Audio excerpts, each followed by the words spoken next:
Hi, my name is Steve McSwain. I'm serving as the campaign leader for the Glorify Initiative. I'm from Kentucky. You can probably tell.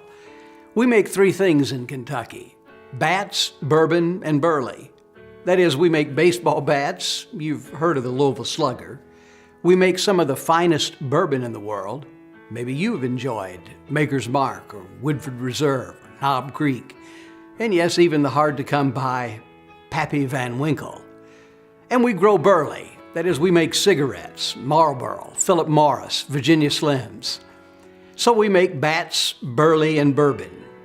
Now you might understand why our state motto is, "If it kills you, it was made in Kentucky." I'm a finance consultant. I teach people the art of biblical living and giving. My guess is you didn't know there was such an art. Well, there is. There's an art to living biblically, and there's an art to giving generously. And the art and practice of these two almost always leaves its practitioners the happiest of people on planet Earth. You see, I've never known a generous person who was an unhappy person. Now, I've met a lot of unhappy people, but generosity is the rich soil in which joy germinates and grows up into a lifetime of happiness and fulfillment. But a lot of people, even people in the church, are confused these days. They want happiness because, well, who doesn't? Everyone wants it. Few people, however, seem to find it, and fewer still know even where to look. Jesus said, "Go through the narrow door, for the door is wide and the road is easy that leads to hell." Think of hell as thorough unhappiness. "And many are taking that road," said Jesus. "But the road is narrow and the way is challenging that leads to life that lasts. And few people are finding it." That comes from Matthew 7:13 and 14. So do you want to find it? It's the way of discipleship. So don't be confused. Don't be like those who mistakenly think that their happiness depends upon their happenings happening the way they happen to want their happenings to happen. So what do? They go through life organizing their happenings because they happen to believe that if their happiness depends on their happenings happening the way they happen to want their happenings to happen, they'll be happy. We've learned much in the last 2 to 3 decades on happiness, real happiness. In fact, there's actually today a science of happiness. In virtually every psychology department on college and university campuses today, you can earn a degree in positive psychology. It's simply the study of happiness. Why are some people happy and others are not happy? Here's what we've learned. Half the happiness you'll ever know in life is determined by your genes. No, not those genes. Your genetic makeup. Some people, you see, are by nature optimists. Some are pessimists. Some people can make a heaven of hell, and some people can make a hell of almost any heaven. It's just how they're wired. We've learned Abraham Lincoln was only half right when he said, "People are about as happy as they make up their minds to be." The real truth is, science is telling us that people are about as happy as their parents were. Researchers have found something else that's interesting. They found that only about 10 to 15% of your happiness and my happiness is tied to our circumstances.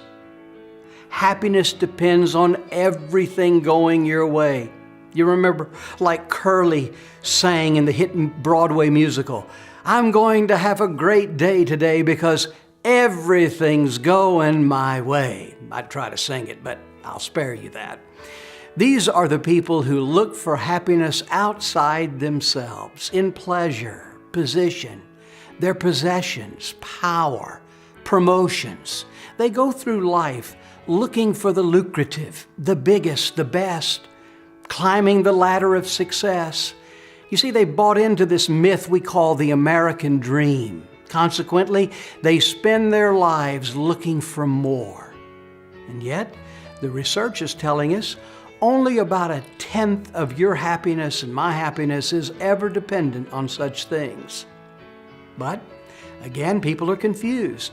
They mistakenly think if you want to be happy, you got to go to the right school, do well, graduate at the top of the class, earn a degree in a lucrative field, find the right job, climb the ladder of success, earn respect, be liked by everybody, get promoted, make lots of money, live in a nice house in the right neighborhood, drive a Beamer, have 2 kids who are the most popular in the school.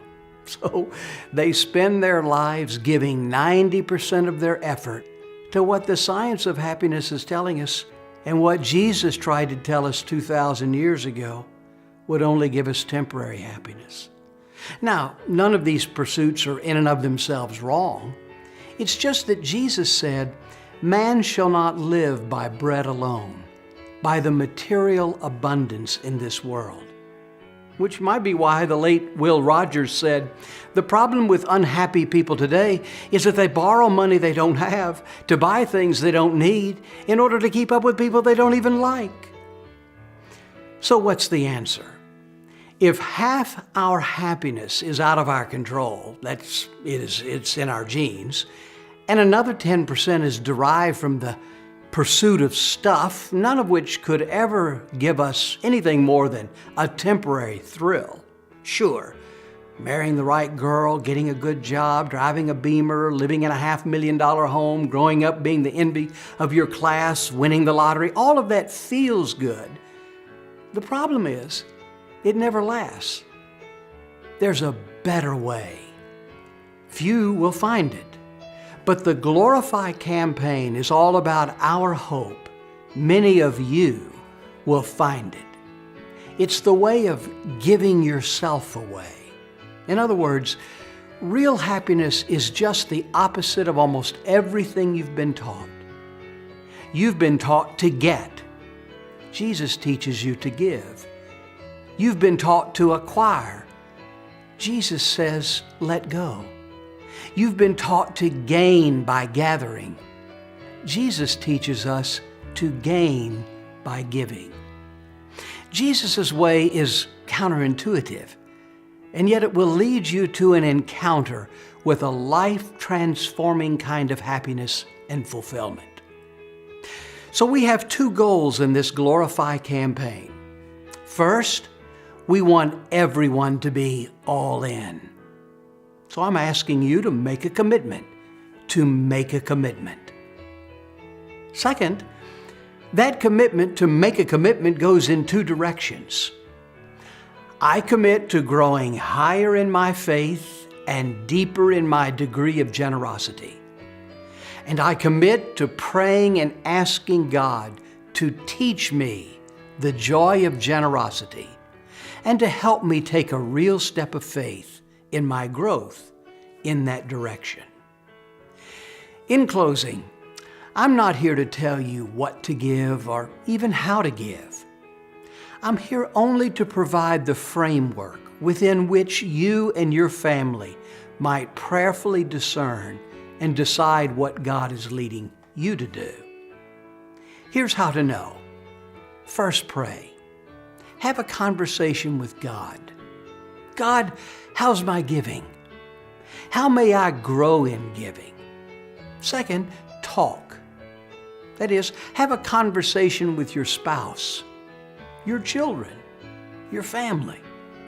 Have you ever, for example, told your children what you give and why? Use this initiative as an opportunity to talk to your children about giving, your giving. Third, reflect. Listen for the voice and direction of God. He will speak to you. And then decide and entrust. God will take care of the rest. Thank you, and may God be glorified.